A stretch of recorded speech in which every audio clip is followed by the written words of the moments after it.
Hero Alam আমাকে give and টেকের offer করছে। ও হচ্ছে আমাকে গিভ এন্ড টেকের অফার করছে, কারণ ওর তো এটা উচিত হয় নাই।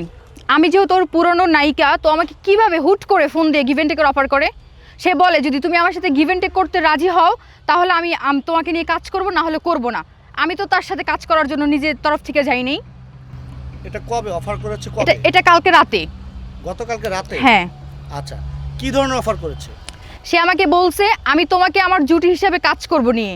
তো ঘটনা হয়েছে আমার সাথে তোমার থাকতে হবে, আমাকে সময় দিতে হবে, আর আমার সাথে তোমার গিভ এন্ড টেক করতে হবে, মানে বেড শেয়ার করতে হবে তার সাথে।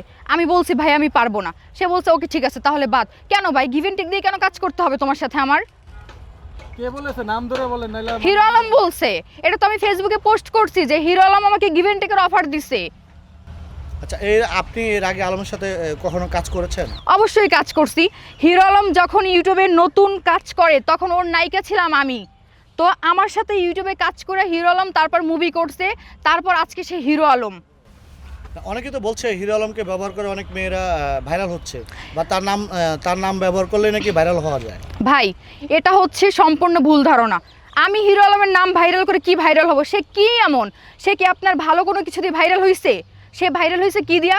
তার লিঙ্ক ভাইরাল হয়েছে হয়তো, বা না হলে হচ্ছে অমুকের বউ নিয়ে সে ভাইরাল হয়েছে, আর না হলে হচ্ছে কোনো মেয়েকে গিভ এন্ড টেকের অফার দিয়ে ভাইরাল হয়েছে।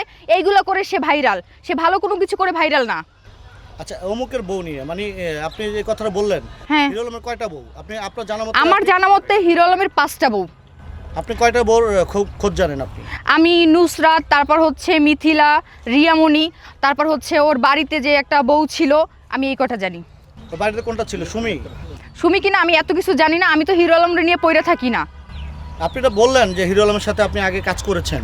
কাজ করছি ভাই, কিন্তু তার সাথে আমার এরকম মানে কোনো ভালো সম্পর্ক ছিল না যে তার সাথে আমি রুমে গিয়ে পার্সোনালি কথা বলবো বা তার সম্বন্ধে সব কিছু আমি জানবো।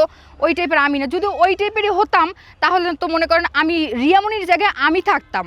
আজকে রিয়ামণি হিরো আলমের সাথে থাকতো না, আজকে আমি এনকে নিশি খান থাকতাম, যদি আমি তার কুপ্রস্তাবে রাজি হইতাম। আচ্ছা, আপনি যখন আগে কাজ করেছেন তখন আপনাকে এই ধরনের গিভ এন্ড টেকের কথা বলেনি, এখন কেন বলছে? আগেও বলছে, তখন তো নুসরাত ছিল।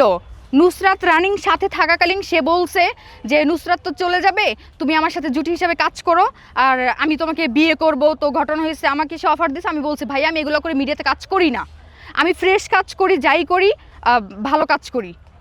আচ্ছা, আপনাকে যে হিরো আলম এই ধরনের প্রস্তাব দিয়েছে, আপনার কাছে কোনো প্রমাণ আছে? অবশ্যই প্রমাণ আছে। আমাকে সে যে মেসেজ করছে সব মেসেজ আমার ফোনে আছে। তারপর হচ্ছে সে মেসেজ করে ডিলিট করছে। হিরো আলম যদি অপরাধ না করতো তাহলে সে মেসেজ কখনো ডিলিট করতো না। আর সে কি বলল, আইডি নাকি তার হ্যাক হয়েছে। ভাই আইডি হ্যাক হয় কিভাবে মানুষের?